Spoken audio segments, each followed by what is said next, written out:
Hello and welcome in VK classes. आज हम grammar का तीसरा लेसन ट्रांसफॉर्मेशन ऑफ सेंटेंस पढ़ेंगे। इसके पहले नरेशन या स्पीच का वीडियो बना दिया गया है। उसमें assertive sentence, interrogative sentence, imperative sentence, optative sentence और एक्सक्लेमेटरी सेंटेंस को डायरेक्ट से इनडायरेक्ट में कैसे चेंज करते हैं, इसके सारे नियम उसमें बताए गए हैं और सेंटेंस को कैसे चेंज किया जाता है ये भी बताया गया है आसान तरीके से। उसको भी आप देख लीजिए। ट्रांसफॉर्मेशन ऑफ सेंटेंस में ट्रांसफॉर्मेशन ऑफ सेंटेंस का मतलब क्या होता है, डिफरेंट मेथड और रिमूव टू का नियम पढ़ेंगे। लेसन को शुरू करने से पहले लेसन का मतलब समझते हैं कि इस लेसन का क्या मतलब है। ट्रांसफॉर्मेशन में ट्रांस शब्द है। ट्रांस का मतलब होता है चेंज करना, परिवर्तन करना, और फॉर्म मतलब रूप में परिवर्तन करना। किसके रूप में परिवर्तन करना? सेंटेंस, वाक्य के रूप में परिवर्तन करने का मतलब होता है ट्रांसफॉर्मेशन ऑफ सेंटेंस। मतलब वाक्य को चेंज करना, केवल उसके रूप में परिवर्तन करना, लेकिन उसकी मीनिंग चेंज नहीं होगी। सेंटेंस विल चेंज, सेंटेंस तो चेंज होगा, लेकिन जो उसकी मीनिंग है नॉट चेंज, जो उसका सेंस है नॉट चेंज, सेंस नहीं चेंज होगा। सेंटेंस का जो स्ट्रक्चर होता है वो तो डिफरेंट हो सकता है, सेंटेंस को चेंज किया जाता है, लेकिन जो उसकी मीनिंग होती है वो समान होती है। मीनिंग में किसी प्रकार का कोई भी परिवर्तन नहीं होता। सेंटेंस को चेंज करेंगे लेकिन उसकी मीनिंग चेंज नहीं करेंगे। एग्जाम्पल के माध्यम से समझिए। प्रिया इज ब्यूटीफुल, प्रिया सुंदर है। प्रिया इज नॉट अगली, प्रिया अगली नहीं है। इसका क्या हो गया? इज नॉट हो गया, ब्यूटीफुल का अगली हो गया, सेंटेंस तो चेंज हो गया।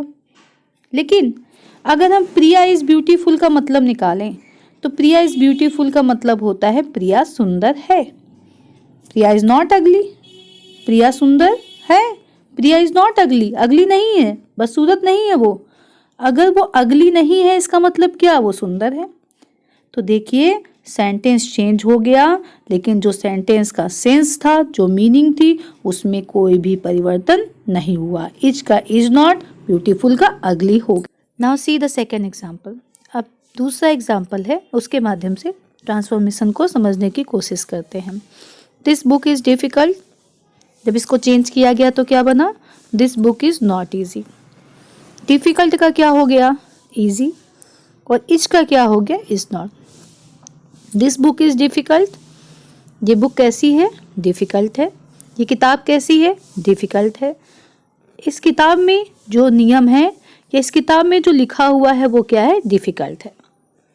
पहले सेंटेंस का ये सेंस निकल रहा है। दूसरे में this book is not easy, this book यह किताब इज नॉट नहीं है, ईजी मतलब आसान, यह किताब आसान नहीं है। तो किताब आसान नहीं मतलब इसका जो नियम है, इसकी जो भाषा है, इसमें जो मैटर है वो क्या है? आसान नहीं है। आसान नहीं का मतलब क्या हुआ? डिफिकल्ट। तो आप देखो सेंटेंस चेंज हो गया। डिफिकल्ट था उसका इजी हो गया, इज था इज नॉट हो गया। लेकिन जो सेंस इसमें निकलता है सेंटेंस में, इस सेंटेंस वो सेम है। यह किताब कठिन है, इसका मतलब यह किताब आसान नहीं है। आसान नहीं मतलब कठिन है। तो हम क्या करते हैं ट्रांसफॉर्मेशन में? सब्जेक्ट जो सेंटेंस होता है उसको तो चेंज करते हैं, लेकिन जो उसकी सेंस होती है या जो उसकी मीनिंग होती है उसको चेंज नहीं करते। इसीलिए दिस बुक इज डिफिकल्ट का हो गया this book is not easy. अब हम सेंटेंस को चेंज करने की विधियां पढ़ेंगे। कौन कौन से ऐसे मेथड होते हैं जिनको हम अपनाकर सेंटेंस को चेंज करेंगे। तो डिफरेंट मेथड ऑफ ट्रांसफॉर्मेशन में हम सबसे पहले पढ़ेंगे रिमूव टू का नियम, रिमूव सो का नियम, वॉइस को कैसे चेंज करते हैं, डिग्री ऑफ कंपैरिजन, किस प्रकार से डिग्री जो होती हैं उनको किस प्रकार से चेंज करते हैं, इसको पढ़ेंगे। सिंपल को कॉम्प्लेक्स में कैसे चेंज करते हैं, कॉम्प्लेक्स को सिंपल में कैसे चेंज करते हैं, ये सभी नियम हम डिफरेंट मेथड ऑफ ट्रांसफॉर्मेशन में पढ़ेंगे। को चेंज करने के लिए जो भिन्न प्रकार की विधियां होती हैं उनमें सबसे पहले है interchange of remove too. Remove का मतलब होता है हटा देना, TOO को हटा देना। तो सबसे पहला नियम होगा रिमूव टू, जिसमें हम TOO को रिमूव कर देंगे। दूसरा नियम होगा इंटरचेंज ऑफ रिमूव सो। पहले में रिमूव टू करते हैं, TOO को हटा देते हैं, दूसरे में SO को हटाने का नियम पढ़ेंगे। तीसरा डिग्री ऑफ कंपैरिजन है, इसमें हम सुपरलेटिव डिग्री, पॉजिटिव डिग्री और कंपैरेटिव डिग्री को किस प्रकार से चेंज करते हैं इस नियम को भी पढ़ेंगे। इंटरचेंज ऑफ असर्टिव सेंटेंस को नेगेटिव सेंटेंस में चेंज करना, ये भी हम पढ़ेंगे कि सिंपल सेंटेंस हो, असर्टिव सेंटेंस हो तो उसको नेगेटिव सेंटेंस में कैसे चेंज करते हैं। इंटरचेंज ऑफ, अब पहले क्या पढ़ा, असर्टिव को नेगेटिव में चेंज करना, फिर 5वां नंबर हम क्या पढ़ेंगे, नियम जो होगा नेगेटिव को असर्टिव में चेंज करना। ये इंपॉर्टेंट नियम है, रिमूव टू, रिमूव सो और डिग्री ऑफ कंपैरिजन। असर्टिव को इंट्रोगेटिव में चेंज करने का नियम भी आता है, नेगेटिव को असर्टिव में चेंज करने का भी नियम आता है। इन नियम को अगर हम ध्यान से पढ़ें, अच्छे से पढ़ें और उसको नियम उसमें अप्लाई करें तो हम आसानी के साथ एग्ज़ाम में इनको चेंज कर लेंगे। छठा नंबर जो होगा उसमें हम इंटरचेंज करेंगे interrogative and assertive. Interrogative and assertive का मतलब है इंट्रोगेटिव सेंटेंस को असर्टिव सेंटेंस में चेंज करना सीखेंगे और फिर असर्टिव को इंट्रोगेटिव में चेंज करने का नियम सीखेंगे। 7वां नंबर है interchange of exclamatory and assertive sentence, मतलब एक्सक्लेमेटरी सेंटेंस को असर्टिव सेंटेंस में चेंज करने का नियम पढ़ेंगे और फिर असर्टिव सेंटेंस को एक्सक्लेमेटरी सेंटेंस में चेंज करने का नियम पढ़ेंगे। उसके बाद सिंपल सेंटेंस, 8वां नंबर है, सिंपल सेंटेंस को कंपाउंड सेंटेंस में चेंज करने का नियम पढ़ेंगे। तो यहाँ पे हमने क्या देखा कि इंट्रोगेटिव को एक बार असर्टिव में चेंज करते हैं और फिर असर्टिव को क्या करते हैं, इंट्रोगेटिव में चेंज करते हैं। एक्सक्लेमेटरी को असर्टिव में चेंज करते हैं और असर्टिव को क्या करते हैं, एक्सक्लेमेटरी में चेंज कर। सिंपल सेंटेंस को कंपाउंड सेंटेंस में चेंज करते हैं और कंपाउंड सेंटेंस को चेंज करते हैं सिंपल में। फिर 10वां नंबर नियम क्या है, सिंपल सेंटेंस को कॉम्प्लेक्स में चेंज करेंगे। 11 नंबर कॉम्प्लेक्स सेंटेंस को सिंपल सेंटेंस में चेंज करेंगे। 12 नंबर कॉम्प्लेक्स सेंटेंस को कंपाउंड सेंटेंस में चेंज करेंगे और कंपाउंड सेंटेंस को कॉम्प्लेक्स में चेंज करेंगे। लास्ट नंबर जो है interchange of one part of speech into another. One part of speech होगा और उसको क्या करेंगे, अनदर में चेंज करेंगे, दूसरे में चेंज करेंगे। रिमूव टू का नियम, रिमूव टू का नियम हम पढ़ेंगे। रिमूव करना मतलब हटा देना, TOO को हटा देना और उसकी प्लेस पर SO लिखना।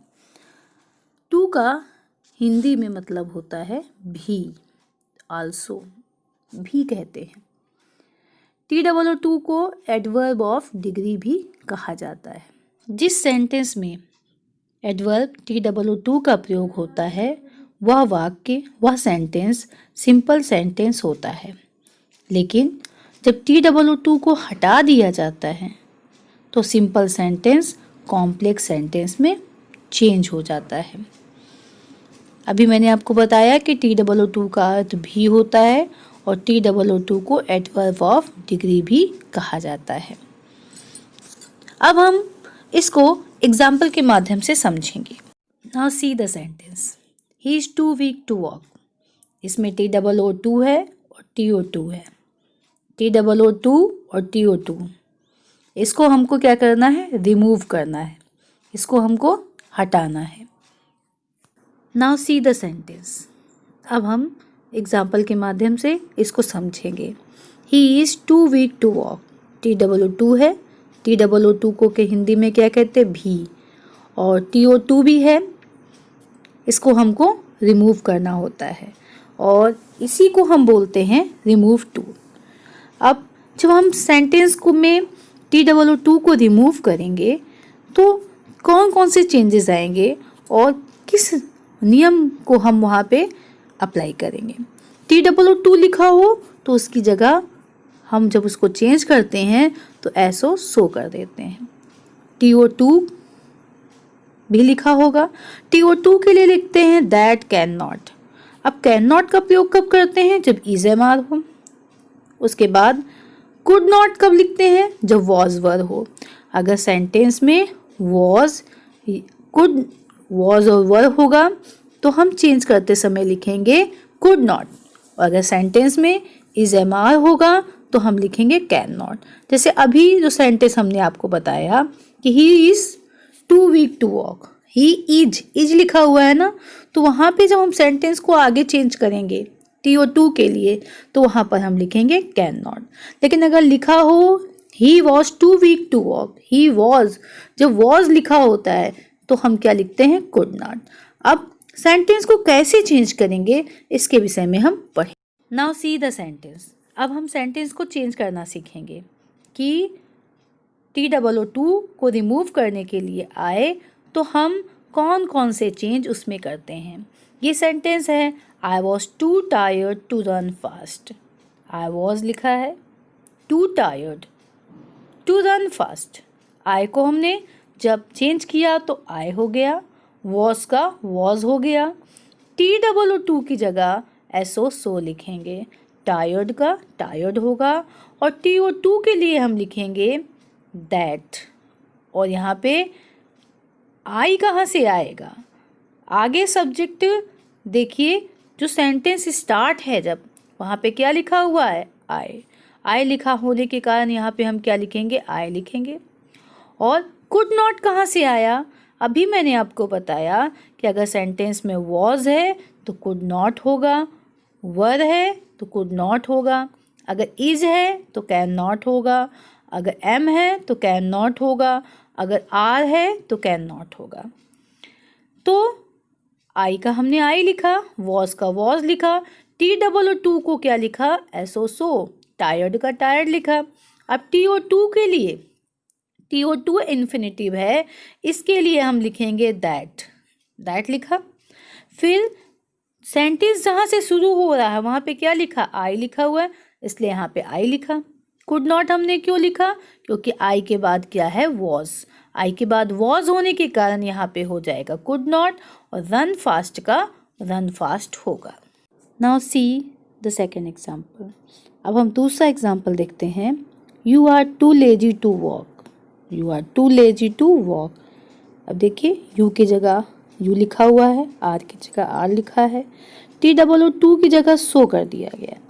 आपने TOO को रिमूव किया और उसकी प्लेस पे क्या आ गया सो, लेजी का लेजी हो जाएगा। TO2 को के लिए क्या लिखते हैं दैट, पहले ही बताया मैंने। अब हम वाक्य के स्टार्टिंग में चलते हैं, दैट लिखने के बाद वाक्य के स्टार्टिंग में चलते हैं। सेंटेंस में सबसे पहले यू लिखा है तो दैट के बाद हमने क्या लिखा यू। अब उसके बाद देखिए कैन नॉट लिखा हुआ है, कैन नॉट क्यों होगा, क्योंकि जब इज एम आर होता है तो कैन नॉट लिखा जाता है। तो यू आर टू लेजी था, चेंज हो गया you are so lazy, TO2 का हो गया दैट, फिर उसके बाद यू का यू हो गया और आर का हो गया कैन नॉट और वॉक का वॉक। तो हम सेंटेंस को इस प्रकार से चेंज करते हैं। TOO हो तो जब उसको हम चेंज करते हैं तो सो हो जाता है। TO2 के लिए सबसे पहले क्या लिखते हैं दैट, और दैट के बाद सेंटेंस के स्टार्टिंग में चलेंगे, स्टार्ट में देखेंगे क्या लिखा हुआ है, और लिखा क्या है यू आर, तो यू का यू लिख दिया दैट के बाद, और आर है तो क्या हो जाएगा कैन नॉट। मैंने पहले बताया है कि वॉज और वर हो तो कुड नॉट और इज एम आर हो तो कैन नॉट होता है। तो सेंटेंस पूरा चेंज होके क्या बना, you are so lazy that you can not walk. तो दोनों एग्जाम्पल में आपने देखा कि TOO के साथ क्या है TO2 पहला।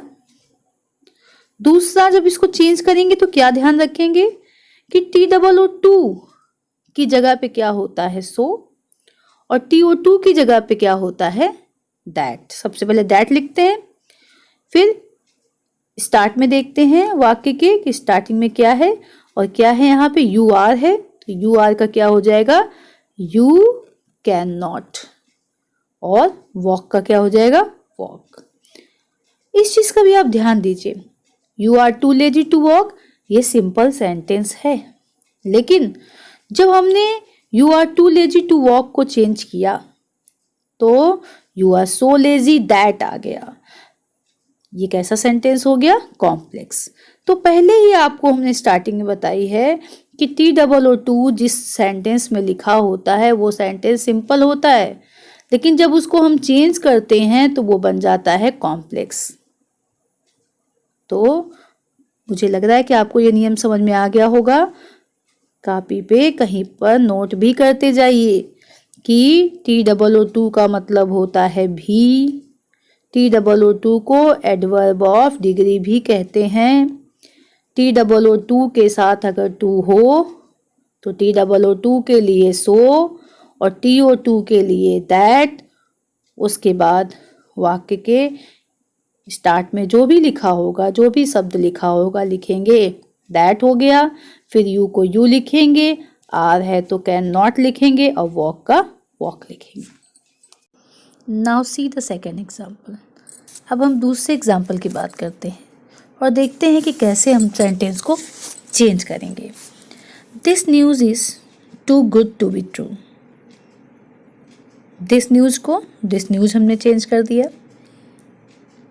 इसको इजी लिखा, TOO की जगह सो लिखा, गुड को गुड लिखा और TOO के लिए दैट लिखते हैं। इतना तो आपको समझ में आ गया होगा कि TOO के लिए सो लिखते हैं और TOO के लिए दैट लिखते हैं। अब यहाँ पर फिर स्टार्ट में सेंटेंस के स्टार्ट में चलते हैं और देखते हैं दिस न्यूज़ लिखा है, तो दिस न्यूज़ यहाँ पे दैट के बाद नहीं लिखेंगे, दिस न्यूज़ की जगह लिखेंगे इट। यहाँ पे उसके बाद लिखा है दिस न्यूज़ के बाद इज, तो जब इज MR होता है तो वो किस में चेंज होता है, कैन नॉट में। तो दैट के बाद हमने दिस न्यूज़ को देखते हुए दैट के बाद क्या लिखा, इट। इज को देखा तो क्या लिख दिया, कैन नॉट, और बी का बी, ट्रू का true. This news is too good लिखा है तो this news is so good, इतना चेंज किया। फिर TOO के लिए दैट लिखा, फिर उसके बाद इट कैन नॉट लिखा। इट कैन नॉट कहाँ से आया, दिस न्यूज़ के लिए इट लिखा और इज लिखा है, सेंटेंस के स्टार्ट में ही दिस न्यूज़ इज लिखा है, तो दिस न्यूज़ के लिए इट लिखा और इज के लिए कैन नॉट लिखा और बी ट्रू लिखा हुआ है तो बी ट्रू का बी ट्रू हो गया।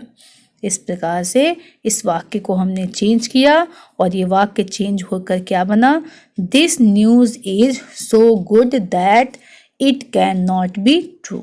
हम यहाँ पे इट क्यों लिखेंगे, क्योंकि दिस न्यूज़ लिखा है इसलिए यहाँ पे इट लिखेंगे।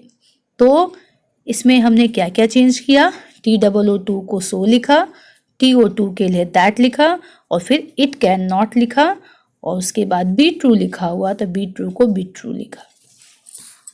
अब हम दूसरे सेंटेंस को चेंज करते हैं और देखते हैं कि पहला नियम हमने पढ़ लिया कि TOO हो तो सो लिखते हैं, TOO हो तो उसकी जगह दैट और फिर कैन नॉट, कुड नॉट लिखते हैं। The tea is too hot for me to drink. अगर इसमें फॉर मी को हटा दें तो सेंटेंस एकदम सिंपल है, जो पहले अभी हमने पढ़ा है, the tea is too hot to drink हो अभी तक पढ़ते आए हैं। लेकिन अब क्या पढ़ रहे हैं, the tea is too hot for me to drink. For me इसमें आ गया, चेंज करते हैं इसको भी। द टी को द टी लिखा, चाय है द टी, इसका इज हो गया। TOO की जगह क्या लिखेंगे, सो लिख दिया। हॉट की जगह हॉट लिखा। फॉर मी, फॉर मी को अभी चेंज नहीं करते, सबसे पहले हम चेंज करेंगे TOO को, और TOO को जब चेंज करेंगे तो क्या हो जाएगा, दैट। अब दैट के बाद फॉर मी का मतलब लिखेंगे। यहाँ फॉर मी है तो दैट के बाद आपको आई लिख देना है। अगर यहाँ पे फॉर अस होता तो दैट के बाद आप वी लिख देते। यहाँ पे फॉर हिम होता तो दैट के बाद आप ही लिख देते। जो भी अभी वाक्य अभी हमने चेंज किया उसमें हम क्या करते थे, दैट के बाद हम सेंटेंस के पहले वर्ड को देखते थे, वहाँ अगर जो भी लिखा होता था हम दैट के बाद उसको लिख देते थे। लेकिन यहाँ पे फॉर मी लिखा होने के कारण दैट के बाद हमको क्या लिखना है, आई।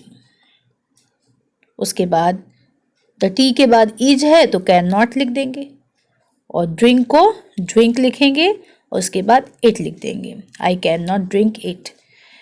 The tea is too hot.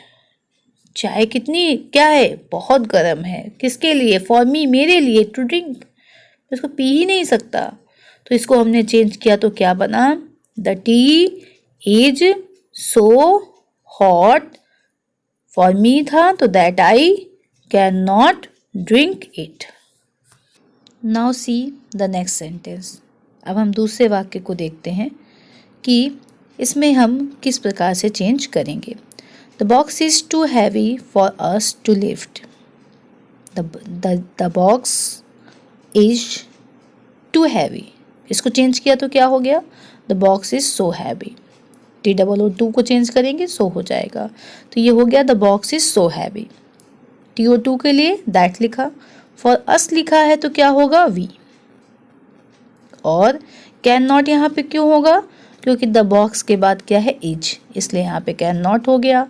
और लिफ्ट को लिफ्ट लिखेंगे और फिर उसके बाद इट लिख देंगे। तो बॉक्स इज टू हैवी का क्या हुआ? The box is so heavy. आपको ये समझ में आ गया होगा TOO के लिए सो होता है, पहला नियम इसका। तो the box is too heavy है तो क्या हो गया? The box is so heavy. For us के लिए वी लिखा और TOO के लिए दैट लिखा। पहले दैट लिखते फिर वी लिखते हैं। और उसके बाद कैन नॉट क्यों लिखेंगे? हेल्पिंग वर्ब हमने कैन नॉट क्यों लिखा? क्योंकि इस वाक्य में इज है, पहले वाले वाक्य में इज है। इज का जब चेंज करेंगे तो क्या होगा? Can not. एम को चेंज करेंगे कैन नॉट। आर को चेंज करेंगे कैन नॉट। वॉच को लेकिन चेंज करते हैं तो कुड नॉट। वेयर को चेंज करते हैं तो कुड नॉट। लिफ्ट का लिफ्ट, इट का इट। पूरा वाक्य क्या बना? The box is so heavy that we can not lift it. Box इतना भारी है कि हम इसे लिफ्ट नहीं कर सकते। तो ये रिमूव टू का नियम है। रिमूव टू में मैंने आपको क्या बताया कि TOO के साथ TO2 भी होगा। और TOO के लिए सो लिखते हैं और TO2 के लिए दैट लिखते हैं। अगर इज MR है वाक्य में तो कैन नॉट, अगर वॉज वेयर है तो कुड नॉट। और दैट के बाद हम सब्जेक्ट भी लिखते हैं। और दैट के बाद जो हम सब्जेक्ट लिखते हैं वो हम सेंटेंस के स्टार्टिंग में देखते हैं। स्टार्ट में कौन सा वर्ड लिखा हुआ है, जो वर्ड लिखा होता है उसको दैट के बाद लिख देते हैं। तो रिमूव टू को चेंज करने का ये नियम है। आई होप ये वीडियो आपके लिए यूज़फुल होगा और आप अपने एग्ज़ाम में अच्छा नंबर लेके आओगे। Like and subscribe the channel. Take care.